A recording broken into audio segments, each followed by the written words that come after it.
On this low carbon emission enhanced sunny day, good morning and welcome to our ThinkHouse Live webinar on sustainability issues in a post-COVID world. If you are a regular ThinkHouse attendee, thank you for your continued support. And if you are new, a particular warm welcome to you on what is a new topic for us. Regular ThinkHouse supporters will know that in the past we've covered spin-out events to cover particular issues such as public sector issues, technology, 2P issues, and we have a foundation programme for our junior lawyers. This is our first foray into green issues, and many of you won't be surprised to know that we were particularly tempted to call this foray greenhouse, until of course we realised the poor association that greenhouse might have in relation to environmental issues. It is going to be part of a series over the next few months. In the last Thursday of every month, we will be putting on a green ThinkHouse event.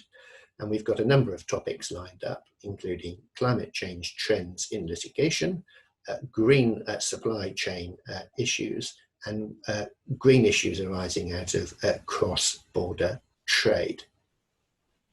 I have a few housekeeping points. This webinar is intended to last for 45 minutes.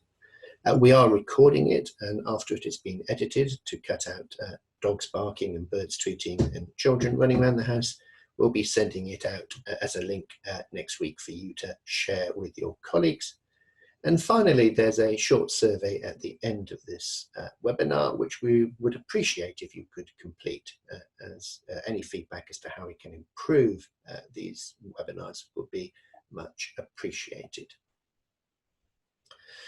Certainly pre-COVID, there were two macro themes which seem to be coming up a lot. Brexit was one, and climate change was another. Of the two, climate change is clearly the most global. Brexit has currently disappeared off the agenda, though I'm pretty sure it's going to come crashing back quite soon. But climate change has introduced a whole new lexicography with which businesses are having to cope with net zero emissions and 2030 and 2050 targets. In fact, the phrase climate strike was named by the Collins Dictionary as the 2019 word of the year. Many of our clients were very much engaged with climate change issues and were developing their own sustainability plans, and were looking forward to anticipating the UN Climate Change Summit in Glasgow, COP26, which people thought was going to be even more impactful than that of the Paris conference in 2015. And in summary, green issues were very much part of the mainstream business agenda, with everyone gearing up to meet the green economy. What has happened with COVID, however, is that 2030 and 2050 seem a long way off, and most businesses are focusing more on surviving until tomorrow or next week or next month. Conversely, actually at an individual level, we are all engaging with the environment in very different ways than before. We're out walking a lot more, we are cycling more, we are listening to enhanced birdsong, we're seeing clear blue skies that are a continual reminder of what a low carbon emissions environment might look like. And so whilst net zero and sustainability might be words which have less significance currently in the business context, perhaps in some issues we are feeling them more keenly in our individual lives. So as we start to come out of COVID and lockdown, how are we going to think about these issues in a post-COVID environment? Are we going to carry on living more sustainably? Or will the need for economic growth come at the cost of driving green growth? And if there is going to be green growth, and we are going to have a green economy, is that inconsistent with proper economic growth? And if it isn't, where are the opportunities going to lie? So this webinar is going to explore these issues, and in front of me I have two handsome fellows who are going to talk to these topics. In the Think House box, we have Ben Stansfield, who is one of our planning and environmental lawyers, who very much focuses and indeed has an individual passion for sustainable development and policy. And speaking to us from his London box and in very much Eurovision fashion, we have Gareth Baker, a partner in our corporate team who worked in-house with a large energy company and is now very much focused on infrastructure, energy and renewable sectors with a number of clients, particularly in low carbon technologies. But before we start, I'd like to invite Ben to give a brief presentation to set the scene. Thank you, Ben. Good morning, everyone. Michael, you were doing a rather wonderful impression of Norman Collier during your presentation, and I'm conscious that many of our audience may not have heard you. If there are similar issues sort of going forward, then maybe we'll take our cameras off, and that will improve stability for people. But I'm going to just do a very quick scene setter for you. So, Susie, could you put up one of my my first slide, please? We're very conscious in putting together our presentations that we don't want to bore you with long dry PowerPoint. So I'm going to take the view that pictures tell 1,000 words and hopefully graphs even more so. Michael was explaining that the government's legislated for net zero emissions, so a total cut on emissions by 2050. And the graph here shows the progress we've made to date. So the black line that starts in the top left at around 595 million tons of CO2 of what we were emitting as a country in 1990. And over the last 30 years, we've got down to about 365 million tons, which is about 40% cut, which is pretty impressive actually, and beats a lot of other countries. And during that 30 years, the economy's grown 72%. So as the economy's got bigger, we've really made some very impressive cuts. Now, last year, up until last year, I should say, we had an 80% target. So we were going to get our emissions down by 1990 levels. We're going to get them down by 80%. By 2050, and that's the blue line you can see moving from the middle to the right hand side. Now, we were making progress towards that, but the existing policies that we had were not quite getting us there. So that's something to bear in mind. And then last year we legislated for net zero, so that's our red line. So you can see we've now got a dotted red line all the way to the bottom of the graph. That's an even steeper dive. And those of you who are runners will know that when you're trying to get your 5K personal best time, those last few seconds are really, really difficult. Or if you're on a diet and you're trying to lose weight, those last few pounds are really, really hard to shift. So I suspect we won't be on a linear line. We might well be getting to 90 to 95% carbon cuts by 2045, and then leaving those last 5 years just to sort out the last few percentage points of greenhouse gases. So the green line which I put in isn't a statutory target, but that's what I think policy needs to do. So we have done 40% cuts in 30 years. We've now got 60% cuts to do in possibly 25 to 30 years. So it's a real challenge. And some businesses and some organisations are going much stronger than that. They're, O2, the mobile phone business, they're going for net zero by 2025. The Church of England, they're taking it really seriously. They're going for net zero by 2030. Costain, the infrastructure company, aims for 2035, and Sainsbury's have declared 2040. So although government and policy is saying we'll get there by 2050, there are a number of businesses and organisations and institutions who are trying to get there much, much, much faster. So I have my next slide, please.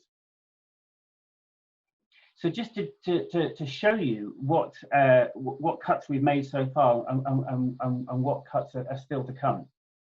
So on the top line there, you can see the cuts we've made in the last 30 years, and that's 230 million tons of CO2 gone from our lives, which is again a really good progress to make.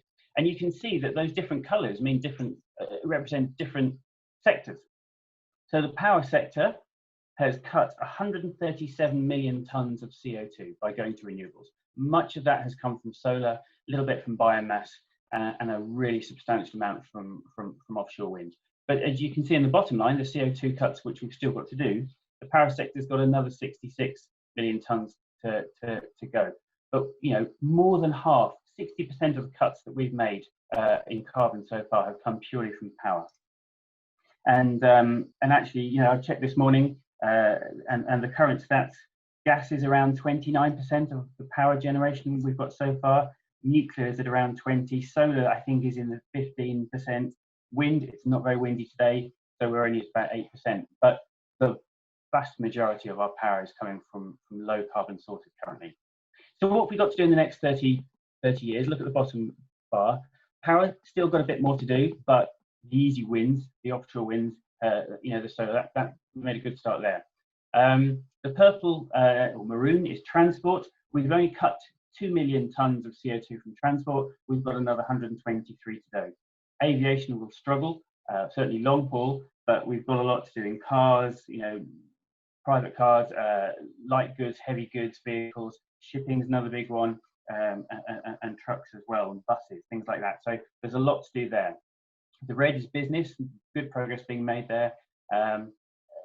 Residential, we started out at about 80 million tonnes in 1990 coming from residences. We've done 14. We've got another 66 million tonnes to cut from our private homes. So a lot to go out there.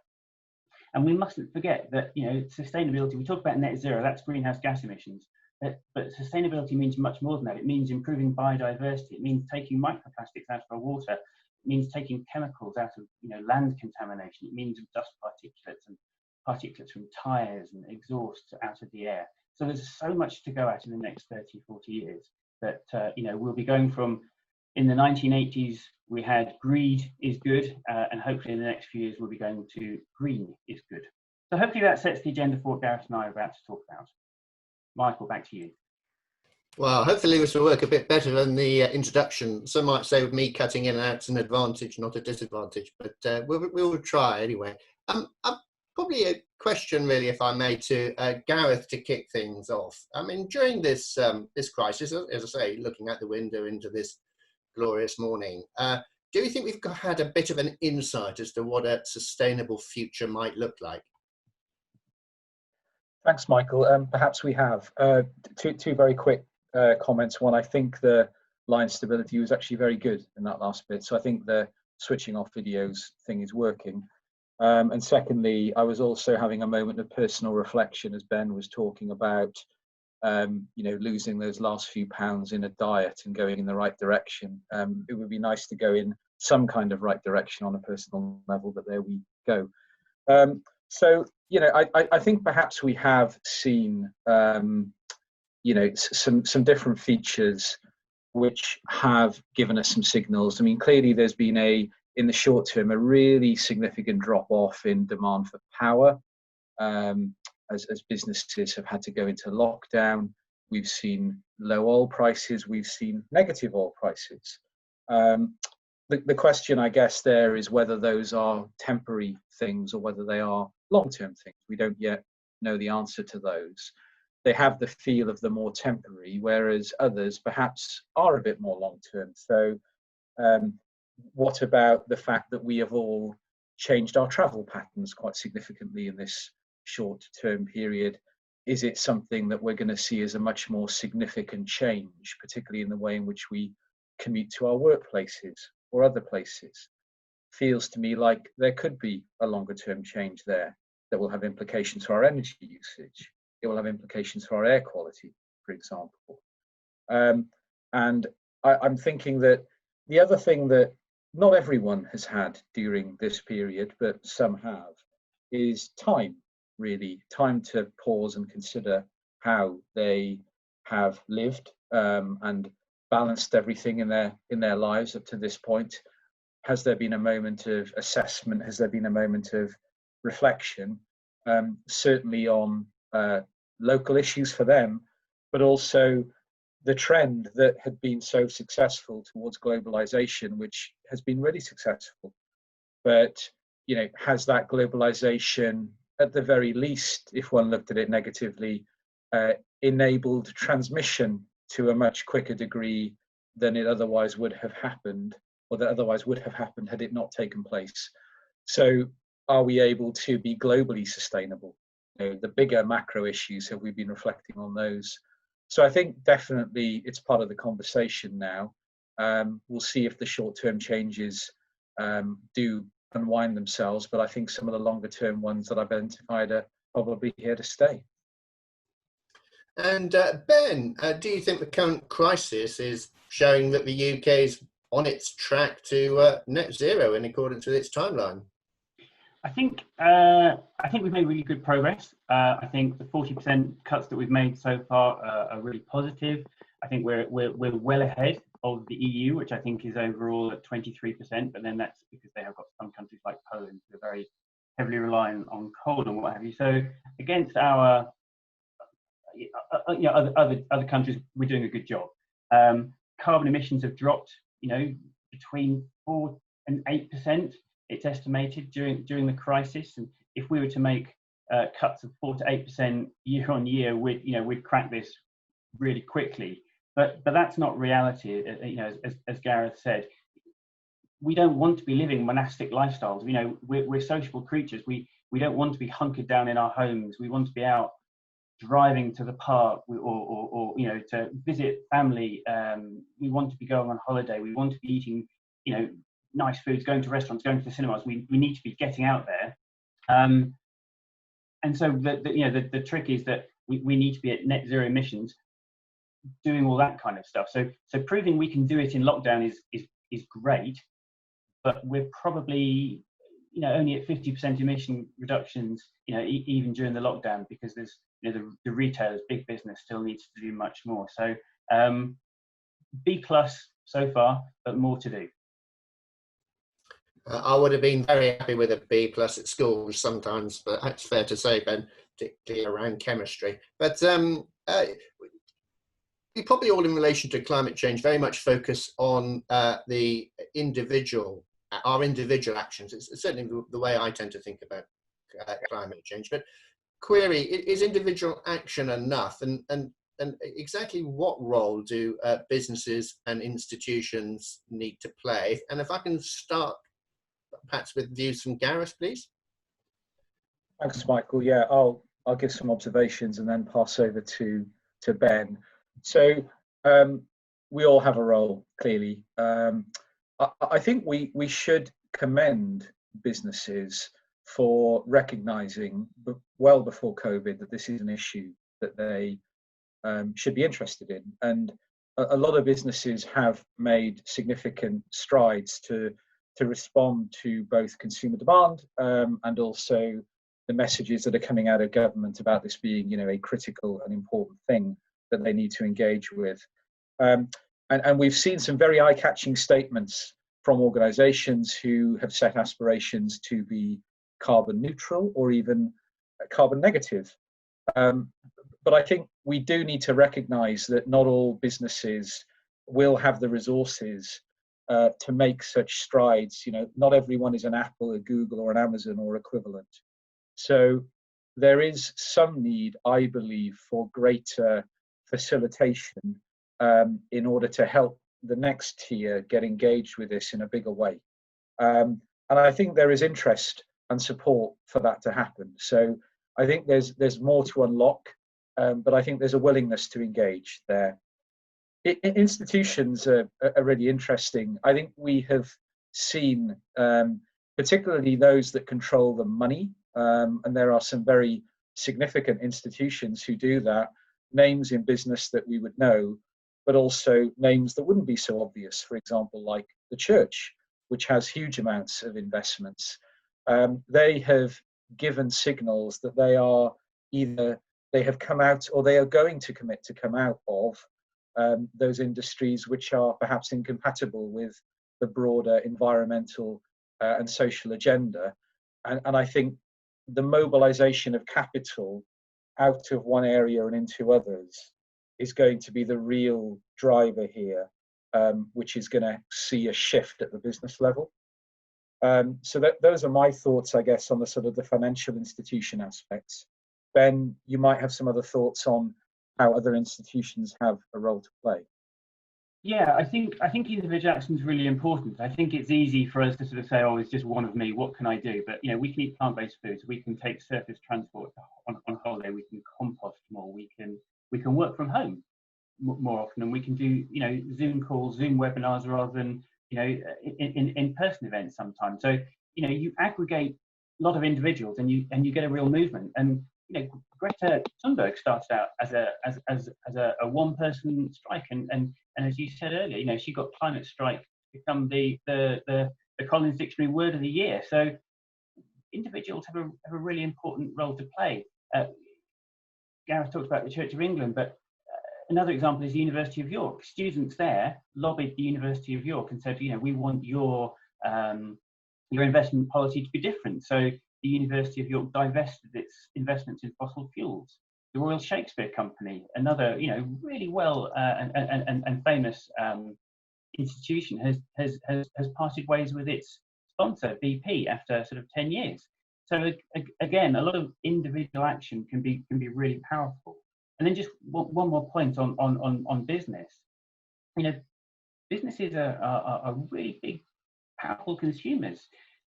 Gowling has many hundreds of employees, and if we and other businesses can procure green goods, that's really positive.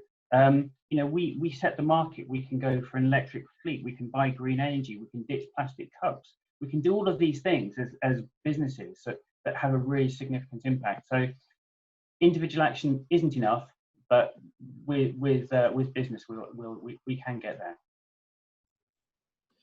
Thank you. We mentioned this briefly in the introduction that obviously the crisis has changed our focus a bit, and we hope that actually as we come out of the crisis, we focus on long-term and global issues rather than short-term local issues. But candidly, do we think sustainability agenda in real terms is probably going to play second fiddle to the need to drive economic growth? And probably Gareth, would you mind taking that one? No problem, Michael. Thank you. So for anyone who experienced a bit of a line quality issue there, the question was about sustainability is given economic growth being the imperative. Does it mean that sustainability will have to play second fiddle, take a second seat in the short to medium term? And so I would say that these things are not mutually exclusive, and we may come on to talk about some sectors later on, but it is very much the case that in a number of sectors now that a green choice is not the more expensive choice. In fact, in some sectors, the green choice can be cheaper than the other choice. So that is a really important tipping point. And if you look at then, broaden that out to the broader macro view of things, I think there is a consensus building, certainly in the UK and in Europe and beyond, and even to some degree in the States, if perhaps not at the federal level, that some form of growth plan will involve investment in infrastructure. And that will be, we hope, a way out of this economic challenging times. And therefore, investment in green assets, green technology will be part of that. We advised only days ago, for example, on a fund for BEIS, which is matching investments in clean technology. The government here does understand that that is part of the narrative for growth going forward. And so putting green agenda at the heart of the growth plan coming out will be fundamental, I think. If you look at it at a more local level, we need to be realistic for businesses, and a good many people who are on this webinar may be thinking, well, look, these are challenging times. We are going to be cautious. And that is, frankly, a perfectly understandable view to have. Why would businesses suddenly embark upon for example, highly intensive capital expenditure programs. And I think we all understand that. I would encourage, though, the people to look at the options out there, because we are seeing a large number of business models cropping up where, frankly, the investment doesn't necessarily need to come off your own balance sheet. And therefore, you know, there may be a third way to get engaged, which doesn't involve immediate money off the bottom line. And very happy to kind of explore that further offline. Ben, do you have any thoughts you want to contribute to that? It's a risk. You know, when we come into lockdown,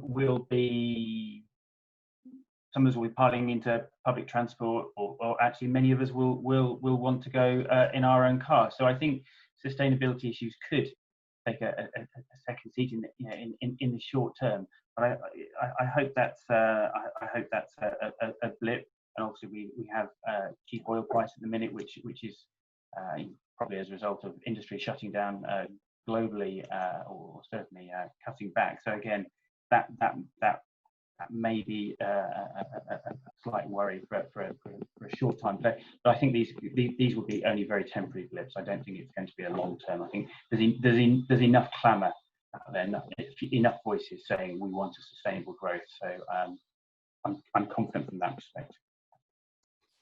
I think the sustainability debate, of course, doesn't affect everyone equally, and I think from your chart, Ben, we could see that different sectors have reacted differently to the challenges raised by the sustainability debate.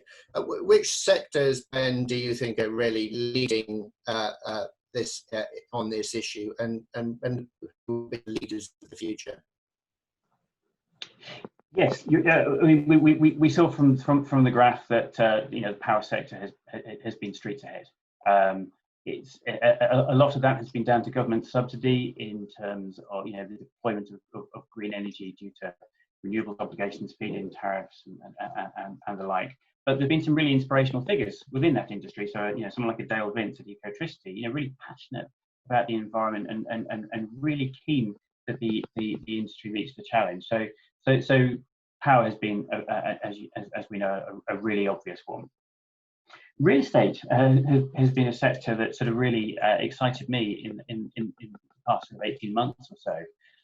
The built environment contributes to 40% of our carbon emissions. So a really substantial part of our carbon emissions come from office buildings, from industry, from building homes even. So the real estate sector in the last 12 to 18 months has really taken on sustainability in a large way. Many of our clients have been appointing heads of sustainability, or people whose responsibility it is to make sure that the portfolio is performing in an environmentally and sustainably sound way. So you know, there are businesses like St Modwin and Segro who put sustainability and environmental improvement at, you know, the heart of their business, and that's really encouraging. Some of the larger corporates, some of the large industrials too, are taking environmental matters really seriously, really taking on board the responsibilities to report. There are new environmental and energy carbon reporting requirements, but a lot of businesses we're speaking to are going much further and putting really honest and open, engaging with their stakeholders in a much more open and honest way.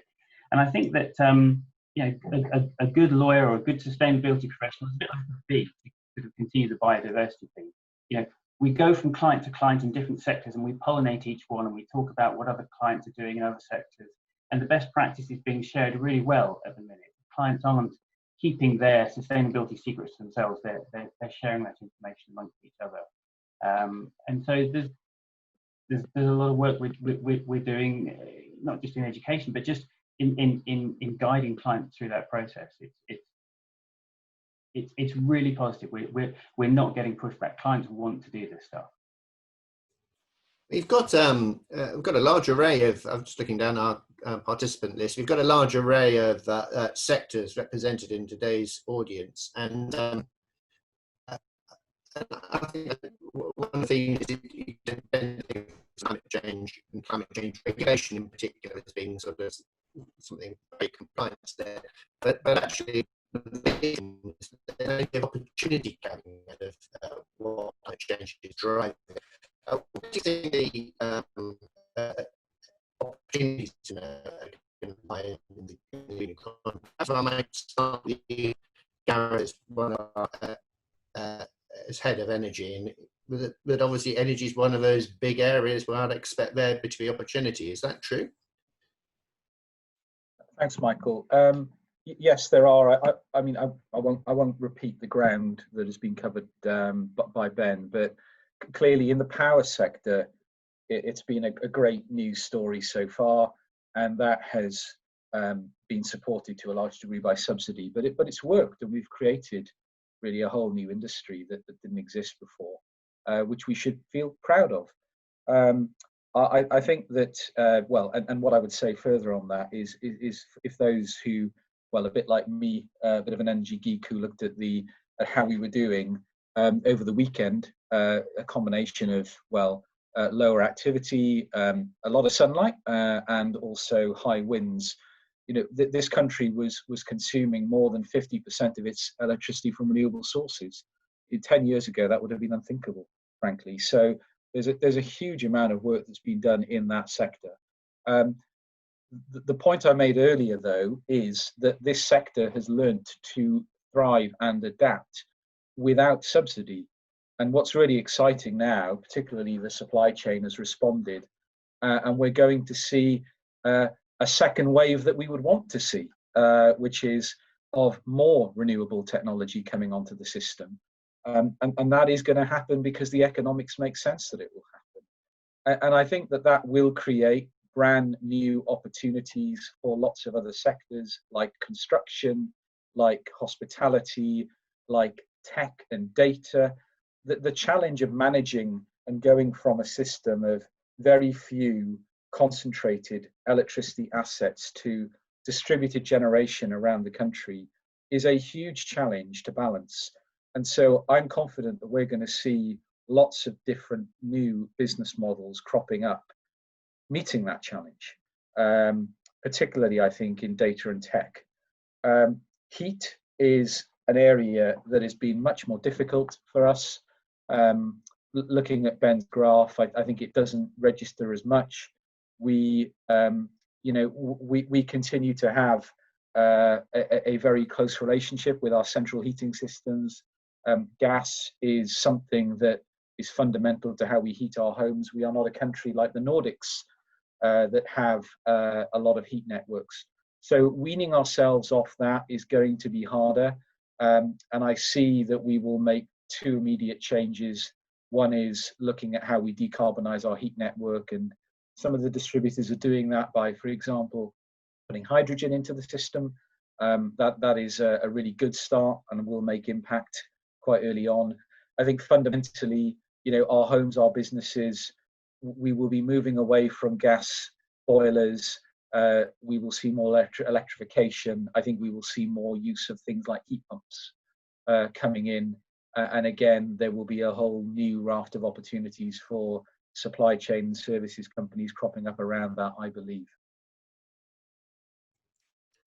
Probably, Ben, the same question for you, but in the context of real estate, where do you see the opportunities in real estate? Yeah, well, they're significant, and they have to be. Real estate, as I said, contributes 40% of carbon emissions, and residential, for example, has got a lot of work to do to decarbonise.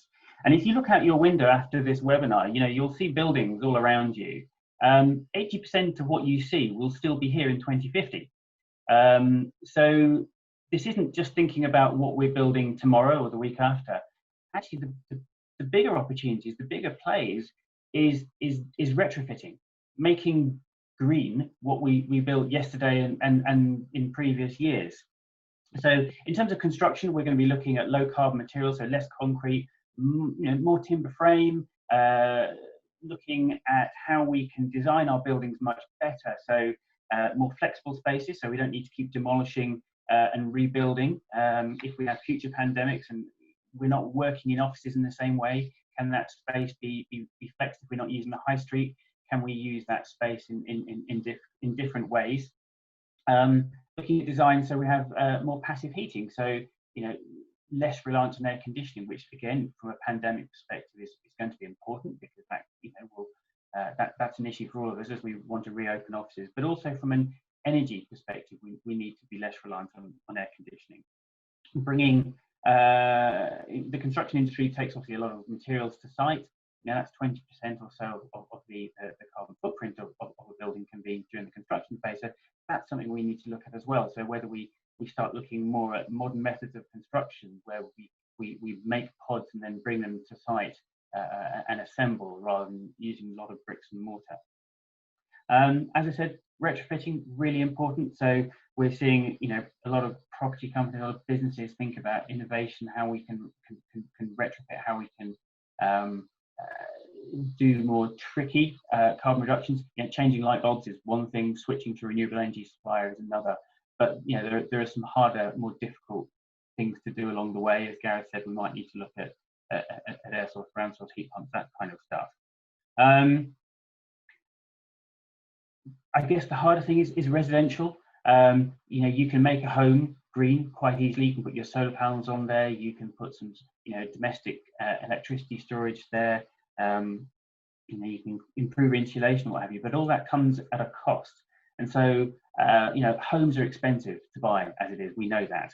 And so, whilst a large business, a successful corporate, might be prepared to pay a premium to have green space, because it can put it on its website, put it in its environment policy, and say, look at us, we're in a very swanky, energy efficient building.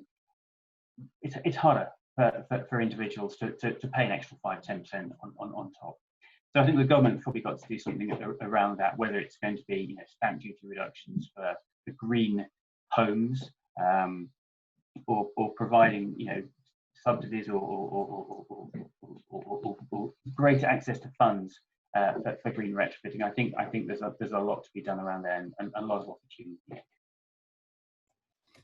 Thank you. I think one of the things your chart, Ben, picked up, but this is a question for Gareth really, is that one of the industries that seemed to have a long way to go, hadn't made as good a stride as the power industry had in chipping away at its emissions, was the transport sector. Gareth, do you have a view on how the transport sector might look in the future? Thanks, Michael. So, yeah, the transport sector, again, I think a lot of us are going to be familiar with electric vehicles now, much higher penetration into the market than they have ever had. We are also seeing a lot more charging points cropping up around the country. We're doing well. Some countries have absolutely forged a very strong path in this area. Those examples being, I think, China and Norway are the ones that are really, really leading the way. So, I mean, looking slightly further ahead than that, I think that we're going to see a mix of electric vehicles for us as individuals and consumers, employees, which means that I think businesses will be considering and looking at whether the way in which they perhaps deploy charging stations on their own land and make that available to employees as perhaps a perk. What about our retail and leisure businesses? Will that be something that they offer as part of a retail experience, coming to, for example, an out-of-town department or an out-of-town development where there are lots of stores? I think hydrogen will be part of the answer, certainly for things like trains and logistics companies, where you have larger vehicles which have different kinds of power demand. I think if you look a lot further ahead, I think we're going to see a convergence between a number of things. We're going to see the move towards autonomous vehicles, which has already started, which is going to be enabled by certainly the 5G rollout. I think that's going to be really interesting. What will that do to ownership of vehicles? Will we own cars going forward, for example? Will it all be fleets? Will it all be the Uber type model? How does that overlay with smart cities where you live in a city like Birmingham or London? Are we going to see cars that help our homes? Are we going to see the emergence of vehicle to grid? Some people will look at it as an electric car as a car. I look at it as a battery on wheels, which is a different philosophy. So is that going to get is that going to actually get traction in this market? Well, who knows? And then you've got, when you overlay technology on that, you've got some really interesting, I think, business models that could develop in the kind of the Venn diagram overlap between vehicles, energy, tech. And I think we're going to see a lot of innovation, particularly that's data driven, in that space for sure. Thanks, Gareth. We've had some really good questions in, but because of the sound qualities, I'm going to let the speakers pick up those questions individually. Yeah, so we've had one question about retail and sustainability, and I think retail is a really interesting one from a sustainability perspective. You know, on the clothing side, you've got all sorts of environmental. So you've got fabrics. So you know, we're seeing some people are moving to perhaps moving away from manufactured fibres. So in the UK, the average human or the average adult, you know, by washing their clothes in the washing machine over a year, they will shed those fabrics. Will shed plastics equivalent to 15 carrier bags. So that's tiny little microplastics going straight into water. In the US, where man-made fibres are more prevalent or more popular, it's equivalent to 40 carrier bags. So one can improve sustainability in fashion really quickly by going to man-made fibres and looking at alternative fibres. You know, we all have cotton t-shirts, cotton shirts, but what about bamboo? Bamboo uses it needs much less water than cotton. It can grow in much worse quality soils, much less fertilizer, no pesticides. So it's a really sustainable, environmentally friendly material. And yes, there's energy needed to process it, but there's no reason that couldn't be sourced from renewable sources. So fabrics is one area that fashion retail can look at. We're seeing some of the large fashion houses, the really haute couture are ditching or moving away from seasonal catwalks and fashion shows and saying, you know, we need to make fashion less cyclical because you know, last year's coat can be worn this year. It shouldn't be thrown away. And on longevity, you know, I don't want to sound like a fanboy here, but you know, after this webinar, look at Patagonia's website. Patagonia, US-based manufacturer of outdoor clothing, and you look at the website, and yeah, they've got a bit about their products, but there's so much about their activism, about their environmental policies, about how they pay what they call a self-imposed earth tax of 1% a year towards environmental issues. So it's you know, they're a bit like Lush in the UK in the sense of, you know, they make really good sustainable products, but actually they're really driving the debate and really beacons of great sustainability for the retail and fashion sector. And in Patagonia, you walk into a store, they have a huge sewing machine. You know, you buy your clothes, when they rip, when they break, you take them in, they fix them. And we need to sort of get away from that fast fashion of wear it once, throw it away, and buy something new the next year. And my daughter has the most to learn out of anyone. She's 14. She goes in Primark, spends 20 quid, comes out with 3 or 4 huge brown bags of clothing. People like her need to really sort themselves out, and I harangue her for that. And recycling is another one that the fashion industry is, you know, going to come its way. We're used to, you know, when we buy new laptops or new electronic devices, we take our old one back to Currys or Dixons and they recycle it for us. We're going to get those producer responsibility schemes for textiles and fashion too. So that's coming down. The question was about what an in-house lawyer can do to drive sustainability in fashion retail brand. My perspective of in-house lawyers is that they're at the heart of the business. They've got access to the board, the CEO, the accounts. They've got access to the buyers, to the property department. They're at the heart of the business, and they're the best place to bring everyone in from different parts of the business to talk. And I think, you know, an in-house lawyer should be sort of setting out some of these issues and saying, look, this is the regulatory background, this is the direction of travel. And one of the difficulties we have with net zero is we have this target for 2050, but no one really knows the roadmap of how we're going to get there. So that's something that an in-house lawyer can say, look, we don't know the legislation that's going to affect us in 5, 10, 15 years' time, but this is the direction of travel. This is what our stakeholders, our investors, our funders, our employees, our customers are asking for.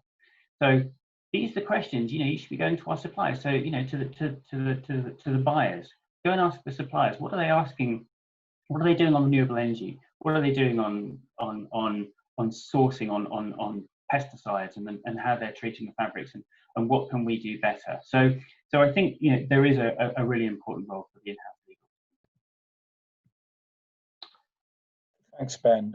Just I guess to chip in on that last one, I think that at the moment the language around sustainability is more, I guess, pull rather than push. I think, and this will differ by sector, of course.